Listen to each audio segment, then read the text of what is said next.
உங்க வாழ்க்கையில வெற்றி பயணத்தை ஆரம்பிப்பதற்கு இந்த பதிவு மிக மிக அவசியமாக்கப்படுகிறது. வியாழக்கிழமை அன்னைக்கு அவர்கிட்ட வணங்கி ஒரு பதிவை கேட்கும் போது அந்த பதிவு 1000 மடங்கு பலம் வாய்ந்ததாக மாறும். இந்த பதிவில் சாயப்பா சொல்லக்கூடிய வார்த்தைகளை நீங்கள் முழுமையாக கவனிக்கும் பொழுது கணவனும் மனைவிக்கும் இருக்கக்கூடிய அன்பு அதிகமாகும். இல்ல கணவனும் மனைவியும் பிரிந்திருந்தார்களா, நிச்சயமாக அவர்கள் சேருவார்கள். வாழ்க்கையில இனி இழப்பதற்கு ஒன்றும் இல்லை. ஒரு பெரிய தத்துவத்தை ஏற்படுத்திக்கோங்க. வாழ்க்கையில உங்களை சுற்றி இருப்பவர்கள் உங்களை ஏமாற்றுபவர்களா இருந்தாலும் அவர்கள் உங்களை ஆதரிக்கிறவர்களாக கடவுள் தனது சக்தியின் மூலமாக மாற்றுவார். உங்க வீட்டுல தெய்வம் இருந்தா இந்த பிரச்சனை இல்லை. தெய்வம் இல்லைன்னா ஏகப்பட்ட பிரச்சனைகளும் குழப்பங்களும் நிச்சயமாக இருக்கும்.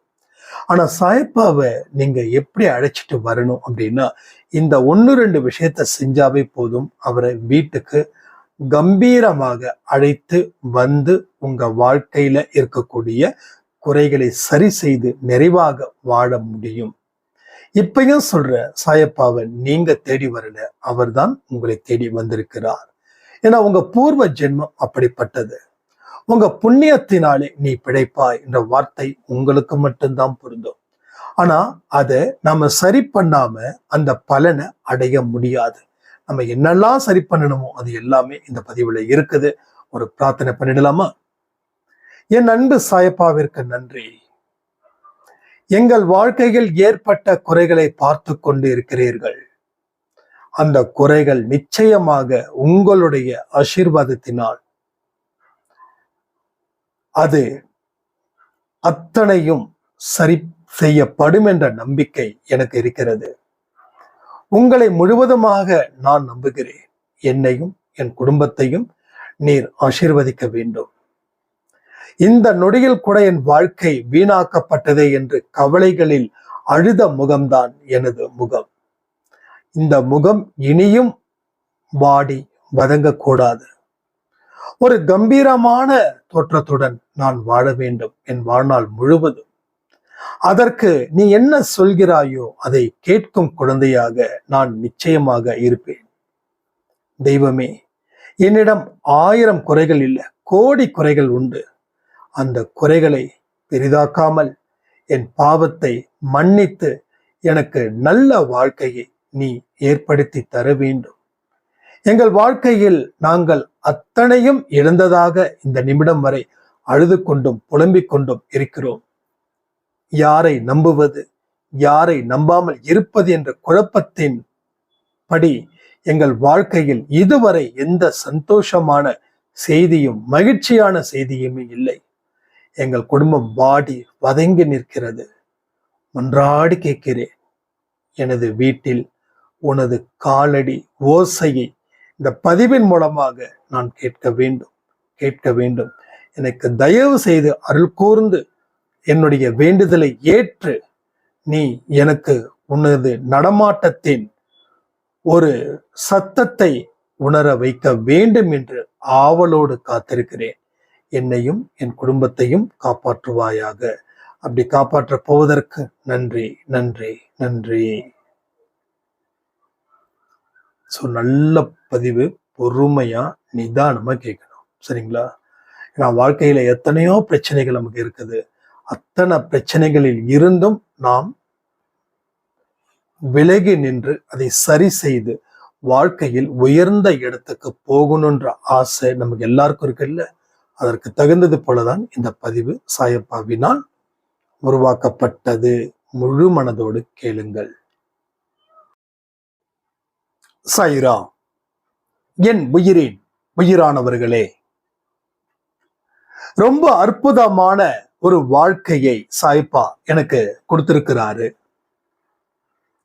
நினைத்ததை விட இங்க நல்ல வாழ்க்கையை அவர் எனக்கு தருகிறார் என்ற நம்பிக்கை நம்ம அன்பே சாயில வந்ததுக்கு அப்புறம் எனக்கு கிடைச்சிருக்குது.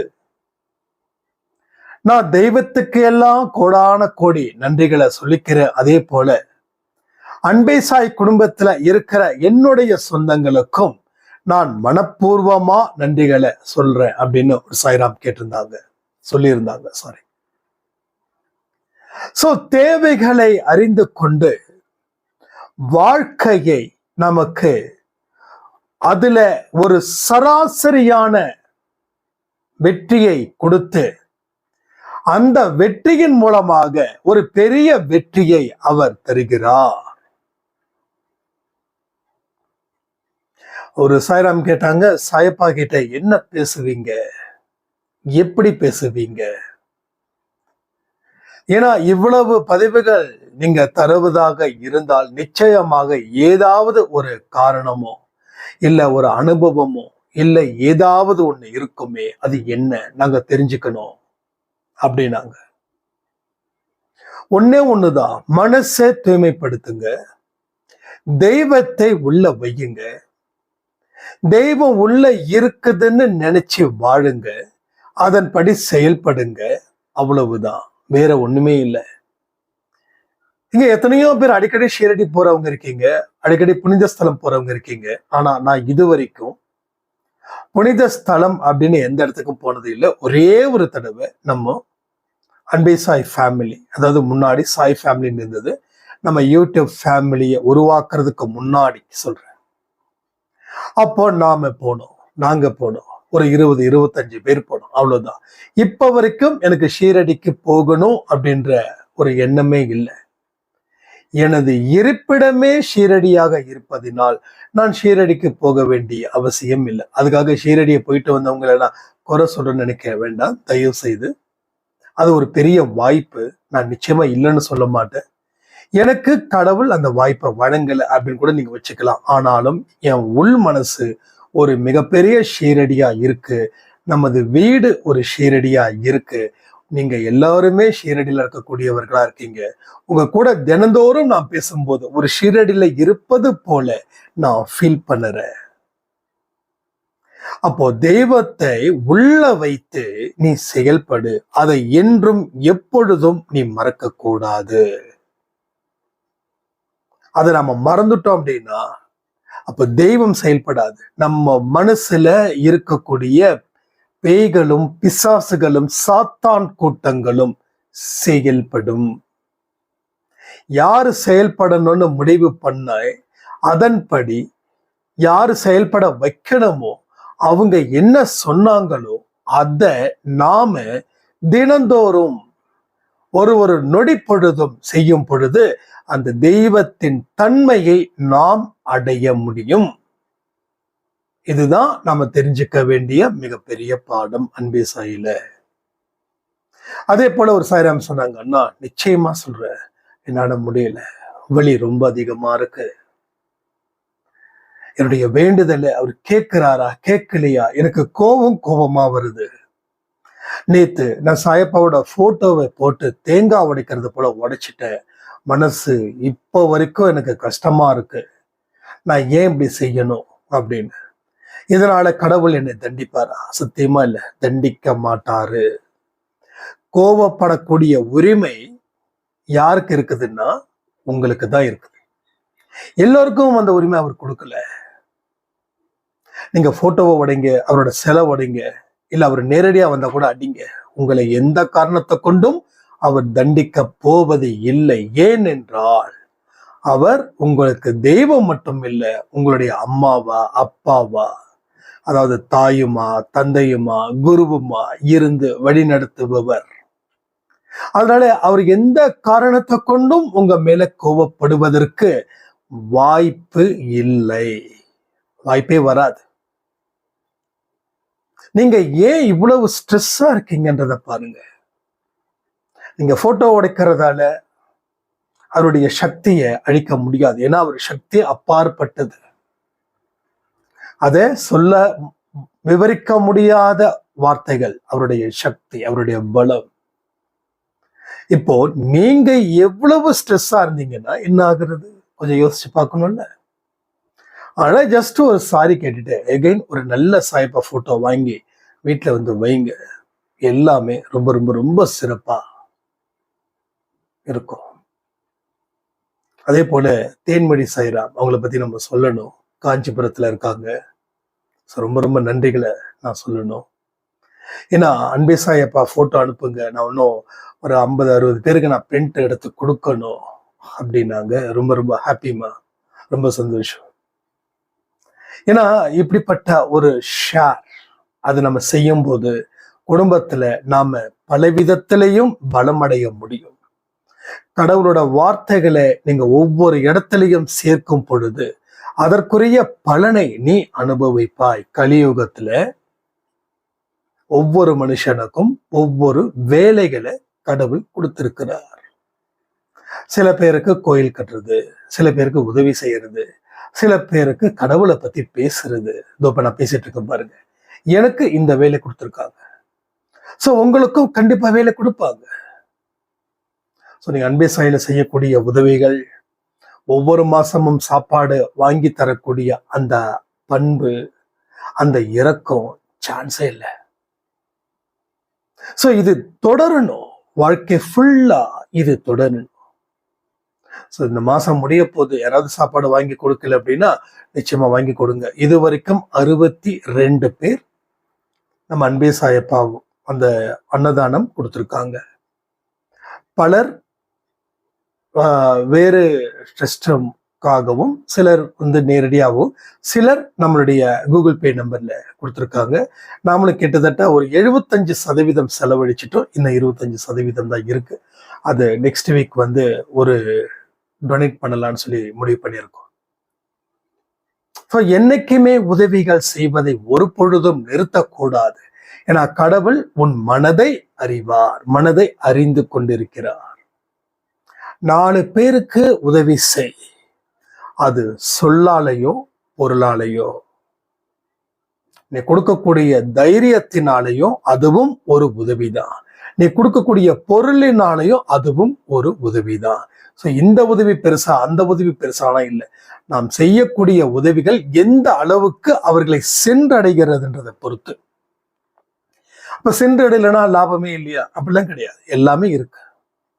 அதாவது உதவிகள் செய்யும் போது சரியான நபருக்குத்தான் நம்ம உதவிகள் செய்யறோமா? நீங்க கொடுக்கக்கூடிய உதவிகள் மற்றவர்கள் தப்பா அதை பயன்படுத்தி அதன் மூலமா பலர் பாதிக்கப்பட்டாங்கன்னா அந்த பாவம் உங்களை சேரும். அதனாலதான் உதவிகள் செய்யும் போது பார்த்து கரெக்டா தெளிவா செய்யணும். நாம 2-3 பேருக்கு உதவிகள் செய்யணும்னா நம்ம நினைச்சோம். நான் சொன்னேன், உங்ககிட்ட ஞாபகம் இருக்கா? கோயம்புத்தூர்ல கிணத்து கடவுன்னு ஒரு இடம், அங்க ஒரு முக்கியமா ஒரு என்கொயரி ஒண்ணு இருந்தது. நம்ம பார்க்க போயிருந்தோம். அது ஒரு ரிஜிஸ்டர் ஆபீஸ்க்கு ஆப்போசிட்ல ஒருத்தவங்க ஒரு காய்கறி எல்லாம் வித்துக்கிட்டு போனாங்க. தம்பி, காய் வாங்கலனாலும் பரவாயில்ல, சாப்பாடுக்கு வாங்கி கொடுங்க, காசு கொடுங்க அப்படின்னாங்க. நம்ம கையில ஒன்றும் இல்லை, நம்ம எல்லாமே ஃபோன்பே கூகுள் பே இப்படிதான் வச்சிருக்கோம். ரொம்ப கஷ்டமா இருந்தது, ரொம்ப ஃபீல் பண்ணோம். அன்பே சாய் குடும்பம் இல்லை, நம்ம ஃபீல் தானே பண்ணுவோம். ரொம்ப ஃபீல் பண்ணோம். தென் அதுக்கப்புறம் ஒருத்தவங்க கிட்ட காசு 100 ரூபா அவங்க அக்கௌண்ட்ல போட்டு திருப்பி நானும் விஷ்ணு சாய்ராமும் ஓடுறோம் அந்த பாட்டிமாவை பிடிக்க. அப்ப நம்ம கூட வந்தவர், எங்க போறீங்க 2 பேரும் போட்டி போட்டு அப்படின்னாங்க. இல்லைங்க, இது மாதிரி கேட்டாங்க, உதவி தம்பி வேண்டாம். அவங்க எல்லாருக்கிட்டையும் தினந்தோறும் கேட்பாங்க, கொடுக்காதீங்க. அவங்களுக்கு ஏகப்பட்ட வசதி இருக்குது, அவங்க இப்படிதான் கேட்பாங்க. அப்போ உதவி யாருக்கு போய் சேரணுமோ அவருக்குத்தான் போய் சேரணும்னு சாயப்பாவுடைய விருப்பம். அப்போ அவரை நீ மனதுல வச்சுட்டா வச்சுக்கோங்களேன், நம்ம செய்யக்கூடிய உதவிகள் கூட சரியான இடத்துக்கு போய் சேரணும் அப்படின்னு கண்காணிக்கும் போது எனக்கு உடம்பு ரொம்ப மெய் செலுத்துது. கிட்டத்தட்ட ரொம்ப கிட்டதா நாங்க அந்த பாட்டிமாவை பிடிக்கிறதுக்கும் நாங்க பாட்டிமா அப்படின்னு சொல்லி கூப்பிட்டு நம்ம திரும்பி பார்க்குற இடத்துல ஒரு கிட்டத்தட்ட ஒரு 10 அடி தான் இருக்கும். இந்த அடிக்குள்ள ஒரு ஃபோன் பண்றாரு. ஃபோன் பிக் பண்ணும்போது, வேண்டாம் கொடுக்காதீங்க வாங்க. ஸோ ஒரு 100 ரூபாய் கூட சாயப்பா யாருக்கு கொடுக்கணுமோ அவங்களுக்கு கொடுன்றாங்க. அடுத்த ஒரு திருப்பி வந்துட்டு இருக்கும் போது அங்க ஒரு பையனுக்கு நம்ம சாப்பாடு வாங்கி கொடுத்தோம். ஸோ ஒருவேளை இந்த பாட்டிமாக்கு கொடுத்திருந்தா இந்த பையன் நம்ம கண்ணுக்கு தெரிஞ்சிருக்க மாட்டாங்கல்ல. அதனால உதவிகள் செய்யறதை தயவுசெய்து நிறுத்த வேண்டாம். ஏன்னா சாயப்பா உன் உள்ளத்தை பார்க்கிறார்.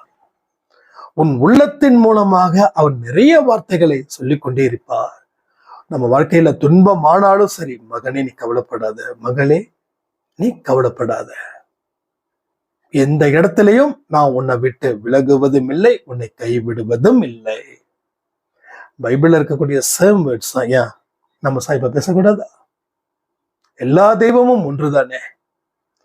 அப்போ எந்த இடத்திலையும் அவர் உங்களை கைவிடுவது இல்லை. உங்களை தொடர்ந்து வாழ்க்கையில் உயர்த்துவதற்கு அவர் நம்ம கர்ம வினைகளை எதிர்த்து போராடி கொண்டு இருக்கக்கூடிய நம் அன்பே சாய்பாவுக்கு நன்றிகளை நாம் தெரிவித்துக் கொள்ளலாமே.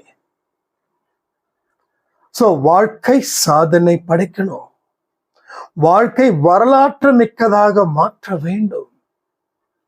ஒவ்வொரு தெய்வமும் நம் வீட்டில் இருக்கிறது. அந்த தெய்வத்தை துரத்திடக்கூடாது. மோசமான எண்ணங்களை வச்சு, மோசமான சிந்தனைகளை வச்சு, மோசமான செயல்களை செய்து கொண்டே இருக்க தெய்வம் வீட்டில் தங்காது. தெய்வம் வீட்டில தங்க வைக்கணும். அதை நீங்க அடைக்க முடியாது, அதை வலுக்கட்டாயமா அழைச்சிட்டு வரவும் முடியாது. ஆனா ரொம்ப ஈஸியா வர வைக்கலாம். நம்முடைய எண்ணங்கள் சுத்தமாக இருக்கும் பொழுது, நம்ம உணர்வுகள் சுத்தமாக இருக்கும் பொழுது, நம்ம செயல் புனிதமாக இருக்கும் பொழுது, தெய்வங்கள் ஆட்டோமேட்டிக்கா உங்களுக்கு முன்னாடியே உங்க வீட்டில் அமர்ந்து உங்க வீட்டில் இருக்கக்கூடிய குறைகளை சரி செய்து உங்கள் வாழ்க்கையில் வளம் சேர்ப்பாராக. நாம என்ன பண்றோம்? தெய்வமே ஒண்ணு இல்லைன்னு அப்பப்ப நினைச்சு கண்ணா பின்னான்னு வார்த்தைகளை சொல்லிக்கிட்டே இருக்கோம்ல. பொண்டாட்டியை திட்டுறோம், புருஷனை திட்டுறோம், குழந்தைங்களை திட்டுறோம், உறவுகளை திட்டுறோம், நண்பர்களை திட்டுறோம். நமக்கு யாரெல்லாம் டிஸ்டர்ப் பண்றாங்களோ அத்தனை பேரையும் ஒண்ணு சத்தமாகவோ இல்ல மனசுக்குள்ளேயோ ஏதோ ஒரு விஷயம் நடந்துட்டு தான் இருக்கு. ஒரு சாரம் கேட்டாங்க, சத்தமா திட்டினா தானே தப்பு, மனசுக்குள்ள தானே பேசுன தப்பு இல்லை அப்படின்னா எல்லாமே தப்பு தான். மனசுக்குள்ள பேசக்கூடிய வார்த்தைகள் வரமா மாறிடுமா என்ன? வரமாக்கப்பட்ட வார்த்தைகளை பேசினா வரமாகும். ஆனா அடுத்தவனுக்கு சாபம் கொடுக்கறது எப்படி உங்களுக்கு வரமா இருக்கும்? இத சொல்றாங்க சில பேர், எனக்கு புரியல, அது எப்படிங்க முடியும்? ஒன்னே ஒண்ணு, இந்த மைண்ட் எனக்கும் வந்தது. ஒருத்தன் நம்ம போகும்போது காலை குறுக்கிட்டு நம்ம கீழே விட வச்சு நம்ம வாழ்க்கையை கெடுக்கிறான். அவனை 4 சாத்தாம நீ பாட்டுக்கு போனா என்ன அர்த்தம்? அப்போதான் நான் ஒரு விஷயத்த நான் புரிஞ்சுக்கிட்டேன். நீ அந்த இடத்துல அமைதியா போகும்போது விழுந்தது மட்டும்தான் உனக்கு வலி. ஆனா எதிர்த்து நின்று அவங்ககிட்ட பேசும்போது அந்த வலி இன்னும் அதிகமாகும். நீ போற பாதையே மறந்துடுவ. அப்படிதானே இங்க நடக்குது. நான் பாடிக்க வாழ்க்கையில போயிட்டுதான் இருந்தேங்க. கோவப்பட்ட வாழ்க்கை முடிஞ்சிருச்சு. சொல்றோமா இல்லையா? எத்தனை பேர், எத்தனை ஆண்கள் தெரியுமா எனக்கு வாட்ஸ்அப்ல மெசேஜ் பண்றாங்க, என் மனைவிய கண்ணா பின்னாடி பேசிட்டேன், அசிங்கமா திட்டேன், 4 பேர் முன்னாடி கன்னத்துல அரைஞ்சிட்டேன், இன்னைக்கு மனைவி இல்லாம என்னால வாழ முடியல, எனக்கு ஹோட்டல்ல சாப்பிட்டு வயிறெல்லாம் புண்ணாயிடுச்சு, என்னை பார்த்துக்க ஆள் இல்லை, நானும் எத்தனையோ ஒருத்தர் சாய்ப்பாக்கிட்டேன், ஆறுதல் கேட்கிறேன், எனக்கு என் மனைவியை திருப்பி கொடுன்னு கேட்கிறேன், ஆனா முடியல. ஸோ நிறைய பேர், நிறைய ஆண்கள், பெண்களால கூட தனியா வாழ்ந்துட முடியும், ஆனா ஆண்களால துணை இல்லாமல் வாழ முடியாது. ஏன்னா ஆண்கள் உடல்ல தான் பலமா இருக்காங்களே தவிர மனதளவில் பலகீனமாக இருப்பவர்கள் தான் ஆண்கள். இது ஒரு ஆணா இருந்து நான் சொல்றேன். ஆனா பெண்களுக்கு மன வலிமை அதிகம். எத்தனையோ இடத்துல புருஷன் இல்லாத பாட்டிகள் உயிரோட சந்தோஷமா வாழ்ந்துட்டு தான் இருக்காங்க. ஆனா ஆண்களால முடியாது. உங்க சொந்தத்துல பாருங்க, வயசான பாட்டிகள் எல்லாம் தாத்தா இல்லாம கூட வாழ்ந்துருவாங்க. அவங்க பிரச்சனையே இல்லை. ஆனா எத்தனை தாத்தாக்கள் அது மாதிரி வாழ்றாங்கன்னு நினைக்கிறீங்க? இல்ல, மனைவி இருந்து அடுத்த 5 வருஷத்துக்குள்ள அவங்களால ரொம்ப கஷ்டம். அப்போ அதை புரிஞ்சுதான் நான் சொல்றேன், ஆண்கள் மனரீதியாக பாதிக்கப்பட்டவர்கள், மன பலம் குறைவாக இருப்பவர்கள் ஆண்கள், பெண்கள் மன வலிமை உள்ளவர்கள். சோ நம்ம வாழ்க்கையில பல சந்தர்ப்பங்கள் நமக்காக காத்துக்கிட்டு இருக்குது. நீங்க எதிர்த்து நின்று போராடிதான் அந்த வெற்றியை பெற முடியும். அப்ப கடவுள் துணை இல்லாமல் நம்மால் எதுவும் செய்ய முடியாது. அப்ப தேவையில்லாம விவாதங்களை வளர்ப்பதன் மூலமா என்ன ஆகுது? வாழ்க்கை வீணாக்கப்படுகிறதா இல்லையா? நல்ல யோசிச்சு பாருங்க, வாழ்க்கை வீணாக்கப்படுகிறதா இல்லையா? சோ எல்லோருடைய வாழ்க்கையிலையும் கோபத்தை மட்டும் கொஞ்சம் தூரம் தள்ளுங்க. எதிர்த்து நிற்கத்தான் செய்வார்கள், கோபம் வரதான் செய்யும். ஆனால் கோபப்பட்டால் வாழ்க்கை அழிந்து விடும் என்பதை உறுதியாக யார் ஒருவர் முழுவதுமாக அதை நம்புகிறார்களோ அவர்கள் அன்று அந்த நிமிடத்தில் இருந்து கோபப்படுவது இல்லை. யுத்தத்தை அவர் செய்வார், நீ சத்தம் இல்லாம உட்காரு. அதுக்கு முன்னாடி திருப்பி திருப்பி திருப்பி பேசுறோம்னா நிறைய கோபம்லாம் வரும். இப்ப அதெல்லாம் இல்லை. அவங்க நேச்சுரல், அவங்க பேசட்டும், அவங்க நேச்சுரல். ரோட்ல யாராவது ஒருத்தவனை டேன்னு சொல்லி கூப்பிடுவான். அப்போ நமக்கு தெரியும், நம்மளை கூப்பிடல, இவனையும் கூப்பிடுறான். Yes, just like that. அது மாதிரி போயிட வேண்டியதா? இந்த இடத்துல எனக்கு மானம் இருக்கு, எனக்கு மரியாதை இருக்கு, எனக்கு ரோசம் இருக்கு, நான் திருப்பி காட்டணும். எப்படி? சரி, நீங்க திருப்பி காட்டி எந்த காரியத்தை நீங்க சாதிச்சீங்க சொல்லுங்க. கணவர்கிட்ட எத்தனை பேசிருப்பீங்க, ஏதாவது காரியத்தை சாதிச்சீங்களா? சாதிக்க முடியாது. என்ன பண்ணாலும் சாதிக்க முடியாது. அதனுடைய ரிசல்ட் அது கிடையாது. நீங்க ரிசல்ட் எதிர்பார்க்குறீங்கல்ல. இப்படி கோவப்படும் போது என் கணவர் அமைதியாயிடுவார், இப்படி நான் கோவப்படும் போது என் மனைவி அமைதியாகி விடுவாங்க. பட் ஆக முடியாது. அப்ப எந்த இடத்துல ஆரம்பமாகும்னா, அமைதியை நீ ஏற்படுத்தாமல் உன்னால் காரியத்தை சாதிக்க முடியாது. உங்க கணவரால உனக்கு மட்டும் பிரச்சனை, உங்க கணவரால உங்களுக்கு மட்டும் பிரச்சனை இல்லை, ஒட்டுமொத்த குடும்பத்துக்கு பிரச்சனை. அதே போல உங்க மனைவியால உங்களுக்கு மட்டும் பிரச்சனை இல்லை, உங்க ஒட்டுமொத்த குடும்பத்துக்கு பிரச்சனை. சிக்கலான நேரத்துல அமைதியாக அந்த சிக்கல்களை அவிழ்க்க ட்ரை பண்ணுவது புத்திசாலித்தனம் இல்ல. சிக்கல்கள் இருக்கு, என்ன பண்றது, மேலும் சிக்கல்களை உருவாக்குறது தான் நம்ம வேலையா பார்த்துட்டு இருக்கோம். அதுதான் இங்க.